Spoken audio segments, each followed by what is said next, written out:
Bonjour à tous, je m'appelle Geoffrey, donc je vais faire cette petite vidéo explicative sur le dispositif Pinel. L'objectif est de vous expliquer très synthétiquement le dispositif Pinel, à quoi faut-il bien faire attention avant de se lancer, et ce dont, bien entendu, il donne droit, et les intérêts qu'il a. Parce qu'un dispositif Pinel bien effectué est une valeur sûre et très intéressante pour vous générer de l'argent, on va dire, à long terme, à moyen ou long terme. Voilà. Donc tout d'abord, la règle numéro 1, donc, c'est de payer des impôts. Voilà, donc ce dispositif vous permettra, si vous payez des impôts, de vous générer une réduction d'impôts. Donc c'est surtout un effet de levier qui va être intéressant pour vous constituer un patrimoine. Ensuite, il faut avoir des disponibilités en crédit d'imposition. Tout d'abord, il faut savoir que le plafonnement crédit d'impôt selon l'article 200-0A du Code général des impôts est de 10 000 euros par an pour un foyer fiscal ou de 18 000 euros en présence éventuellement d'investissements outre-mer et de SOFICA. Donc la majorité des gens sont dans le cas d'être dans un plafonnement de crédit d'impôt de 10 000 euros. Tout le monde n'a pas quelque chose en outre-mer. Donc la règle principale en matière immobilière, parce que là on va toucher donc l'investissement locatif, donc du coup la règle immobilière, c'est l'emplacement. Quand vous voulez acheter un bien pour louer, il faut vous dire, voilà, quel est le meilleur emplacement dans la ville, le département que je vise. Ce qu'il faut savoir, par exemple, quand vous allez au ski, ou que vous allez avec vos enfants, ou tout seul, peu importe, vous voulez toujours être au pied des pistes. Voilà. Les constructions neuves en général, elles par contre, sont reculées par rapport aux pistes. Mais il faut savoir que là où il y a plus d'attrait locatif, c'est le pied des pistes. Parce que le jour où vous allez louer, les gens ils vont venir au pied des pistes, c'est évident. Et pourtant, c'est les biens les plus anciens parce que c'est les premiers biens en général qui ont été posés sur les stations de ski. Mais pourtant, c'est ceux qui plaisent le plus, non pas parce qu'ils sont sexy en général, mais plutôt par l'emplacement. C'est aussi simple que ça, parce qu'on est flemmard, on veut pas marcher le matin, on a les enfants, on a les skis, on veut pas s'embêter. À la plage, c'est pareil, quand vous êtes dans une ville, par exemple Nice, Cagnes-sur-Mer, vous voulez un bien qui va être à côté de la plage, ou alors en centre-ville éventuellement, parce que le centre-ville a également ses attraits et ses intérêts. Après, sur les grandes communes type Paris, Lyon, il va falloir viser des emplacements proches des commerces, où on peut vivre à pied, proche du métro, proche des facs, voilà, essayer de chercher une zone de chalandise, donc un emplacement qui va générer de l'intérêt, voilà, seulement par l'emplacement. Le loyer, ce qu'il faut savoir, donc, en Pinel, est plafonné. Et plafonné, ça veut dire qu'il y a un montant maximum pour 1 mètre carré, vous aurez le droit de le louer tant. Il y a 4 zones en France. On va prendre l'exemple d'Aix-les-Bains que je maîtrise particulièrement, où on est à 10,08 € du mètre carré. Donc, vous savez que vous allez acheter un bien de 100 mètres carrés, vous allez pouvoir le louer 100 fois 10,08. Il y a un calcul savant, mais moi je l'arrondis. Je sais qu'on est un peu en dessous dans ce que je dis. Après, il y a des simulateurs qui vous expliqueront mieux dans le détail, mais voilà, grosso modo, le 100 mètres carrés, vous allez louer un peu plus de 1000 euros. Par rapport à la règle de l'emplacement, ce qu'il faut vous dire, c'est, et ça c'est votre boulot, c'est de vous dire est-ce que le bien qu'on m'a proposé, donc c'est forcément le Pinel déjà dans le neuf, donc qu'on m'a proposé sur plan, voilà, est-ce qu'il a un réel attrait si je l'achète? C'est-à-dire déjà, est-ce que je peux bénéficier du Pinel au montant maximum? Est-ce que je peux aller, pour le cas d'Aix-les-Bains, 10,08 € sûr, et non pas est-ce que je ne vais pas louer vu qu'il n'y a pas de demande moins chère, donc 7 €. Sinon, ça veut dire, par exemple, que vous allez avoir une perte sèche que vous n'aurez pas forcément anticipée. Mais ça, c'est votre boulot. Donc moi, je serai vous, conseil numéro 1. Vous allez avec votre plan, vous allez voir les agences immobilières, les régies immobilières, plusieurs, j'insiste bien là-dessus parce que, bon, vous pouvez avoir des promoteurs qui vont connaître d'autres agences ou bon, qui vont bosser plus ou moins ensemble, donc du coup, il peut y avoir un attrait commun. Donc faites-vous votre propre idée, consultez un maximum de personnes avec votre plan pour vous dire, voilà, combien, si je vous l'amène maintenant, combien vous me le louez, sans passer par du Pinel. Comme ça, vous aurez une idée, vous faites une moyenne, ça vous donnera une idée.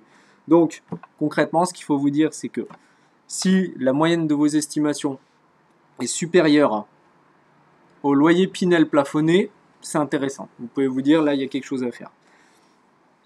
Donc, le loyer est plafonné dans le Pinel. Par exemple, avec Clément, on a 10,08 €.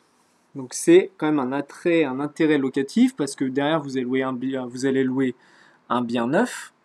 Donc du coup le locataire va faire une économie en général de chauffage, va avoir un bien où il n'y a rien à faire, donc bon c'est assez confortable, finalement on a un bien qu'on loue moins cher et qui est en meilleur état puisqu'il est neuf et du coup qui est soumis à des réglementations notamment personnes à mobilité réduite, donc pour entre guillemets les personnes qui ont besoin de logements adaptés on va dire. Et ça, c'est vraiment intéressant parce que c'est une valeur ajoutée sur le marché. Voilà. C'est une petite niche sur certaines villes, notamment sur Aix-les-Bains, qui a un patrimoine assez ancien en location. Donc vous avez beaucoup de seniors là-bas.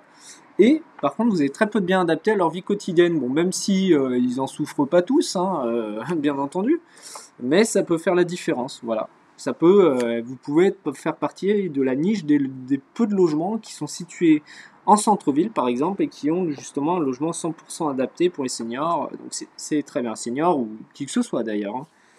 Voilà. Par rapport aux réductions d'impôts, je vais aller dans le détail.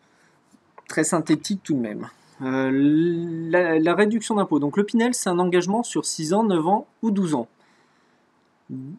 Sur 6 ans ou 9 ans, vous avez le droit à 2% de réduction d'impôts par an.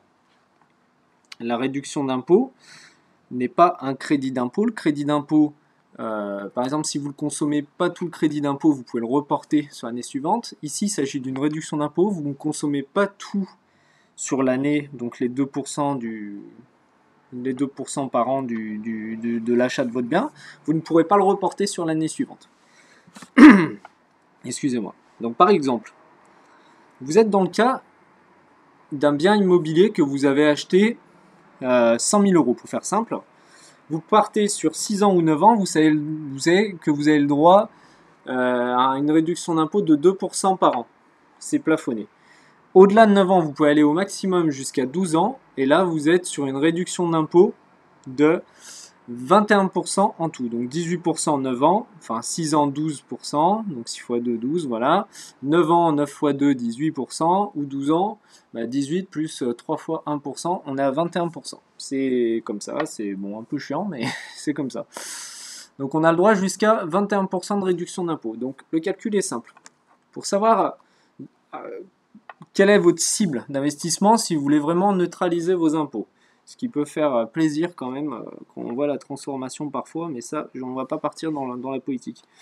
Par exemple, vous payez, on va faire simple, vous payez 2000 €, ouais non, on va faire, allez, on va vous payer le maximum, voilà, on va faire le maximum, donc 6 000 € d'impôt par mois, par an, pardon. 6 000 € d'impôt, ça va être votre cible pour acheter votre bien. Vous allez partir du principe que les 6 000 € sont équivalents aux 2% de la valeur de votre chiffre d'affaires. Donc vous faites un produit en croix.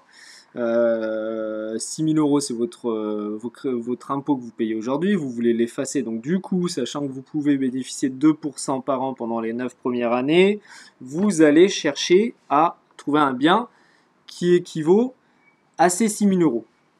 Donc 6 000 € de ce fait, vous allez pouvoir avoir un bien à 300 000 €. Pourquoi j'ai pris cet exemple? Parce que c'est le montant maximum du bien du Pinel, donc 300 000 €. C'est-à-dire qu'au-delà, vous resterez plafonné à 300 000 €. Vous pouvez acheter un bien à 400, 500, 600 000 €, mais il n'y aura pas plus de Pinel. Les 21% ne seront pas réellement 21%, ils seront plafonnés à 300 000 € au niveau de la réduction d'impôt. Un achat à 300 000 € et non pas une réduction d'impôt de 300 000 €. Donc, là, vous avez votre cible. Par exemple, on va prendre un exemple. C'est toujours plus simple d'expliquer avec des exemples. Vous faites votre petite étude. Vous avez trouvé un bien à 300 000 €, voilà, qui est relativement bien situé, où il y aura de la demande locative, où vous êtes sûr que le jour où vous sortez du Pinel, vous allez pouvoir le louer à minima au même prix que le Pinel et au mieux un peu plus cher, c'est toujours mieux. Et bien là, par exemple, on va prendre le cas d'Aix-les-Bains, on va avoir un 3 pièces qui va être de 71 mètres carrés auquel on va le louer à 10,08 €. Ça va nous générer, alors moi je le fais comme ça, mais je sais que ça va vous générer un loyer légèrement supérieur en Pinel parce qu'il y a un savant calcul, mais bon, je le simplifie un peu. Donc là, on reste sur ma fourchette basse, on est à 715,68 € pour 71 mètres carrés par 10,08 € par mois en revenu locatif. Ça va vous générer donc, alors x12 pour tout vous dire, parce que je fais en live, ça va vous générer 8588,16 € de revenus locatifs. Donc là, ça va être des revenus supplémentaires que vous allez devoir bien sûr déclarer. Voilà. Et du coup, être imposé également dessus. Mais bon, voilà. Tout dépend de votre tranche, bien entendu. Auquel vous allez pouvoir bénéficier donc des 2% de réduction d'impôt par an, mais si vous avez jusqu'à 12 ans, 3% sur les 3 dernières années, donc 10, 11, 12, seulement de 1%. Voilà. Donc, là, vous allez pouvoir concrètement bénéficier au maximum sur Pinel pour ce type de bien. Vous allez pouvoir bénéficier de 103 000 €, plus de 103 000 € de revenus locatifs, donc qui vont concrètement payer votre patrimoine. Donc vous allez vous constituer un patrimoine avec ça. Et vous avez également bénéficié de la réduction d'impôt de 63 000 € qui vous ont également permis de faire un investissement patrimonial. Donc ça veut dire que concrètement, quand on ajoute les deux, on a 63 000 € de réduction d'impôt plus 103 000 de revenus locatifs. On a 166 000 € qui sont générés par l'effort du locataire, donc du loyer locataire. Et moi j'estime que c'est très bien. C'est voilà, il faut chacun prend ses risques. Le monsieur ou la dame ou le couple, sont bien tout neufs, ils vous en remercient parce qu'ils peuvent bénéficier d'un loyer moins cher. Ça se passe pas comme ça dans toutes les villes et dans tous les pays du monde, donc c'est une bonne chose, c'est assez positif comme loi. Et donc vous allez avoir 103 000 € de revenus locatifs et auquel vous allez ajouter 63 000 € de réduction d'impôt. Donc concrètement, vous avez 166 000 € sur les 300 000 € d'achat qui sont soit payés par une bonne utilisation de votre canal d'imposition que vous ne souhaitez plus balancer à la poubelle, mais vous constituez un patrimoine avec. Et également, vous avez votre locataire qui va vous payer bien entendu des loyers qui vont vous faire une rente, pourquoi pas financer votre achat immobilier. Donc là, en l'occurrence, ça fait 166 000 € sur les 300 000 €. Ça veut dire que concrètement, pour 134 000 € sur 12 ans, vous êtes constitué un patrimoine de 300 000 € si le bien est revendu à valeur constante dans 12 ans. Mais valeur constante, ça s'est jamais vu dans l'immobilier, c'est-à-dire que sur 12 ans, ça n'augmente pas ou ça ne baisse pas. Donc ça veut dire que ça reste au même niveau. Donc l'immobilier ne baisse pas. Au global, ça augmente toujours sur des cycles. Voilà, des cycles même moyen terme. Ça arrive que ça augmente en court terme. Mais on va dire sur un cycle là qui va être du long terme, parce qu'on part sur 12 ans. Même si c'est à valeur constante, vous gagnez quand même 166 000 € parce qu'ils vous ont été générés par la réduction d'impôt et vos locataires. Donc c'est quand même intéressant, c'est-à-dire que pour 300 000 € d'achat, finalement vous l'achetez pour 134 000 €. Donc c'est là où il y a un intérêt pour la loi Pinel. Mais là où il faut vraiment faire attention, et j'insiste là-dessus, c'est sur l'emplacement et vous dire est-ce que demain il y a un intérêt. Voilà, parce que d'une ville à une autre, même sur des petites villes comme Aix-les-Bains, il peut n'y avoir rien à voir d'une ville à une autre, quoi. Il faut vraiment faire attention à cela, un quartier à un autre, voilà, c'est-à-dire se mettre dans la tête d'un locataire, se renseigner quand vous ne connaissez pas l'endroit. C'est votre obligation d'acquéreur de vous renseigner sur les bons emplacements, là où il faut aller, avoir des avis externes, pas avoir que des avis de gens qui ont un intérêt à vous vendre leur avis parce qu'ils ont un business sur ce secteur ou quoi que ce soit. Donc voilà, et avoir une logique, voilà, tout simplement. Donc n'hésitez pas à me poser des questions en commentaire, me dire ce que vous avez pensé de la vidéo, parce que c'est ma première, je vous cache pas, je l'ai faite un peu comme ça. Donc si ça vous intéresse, que j'approfondisse un peu, ce serait une bonne chose. N'hésitez pas, hein. Merci, à bientôt, salut.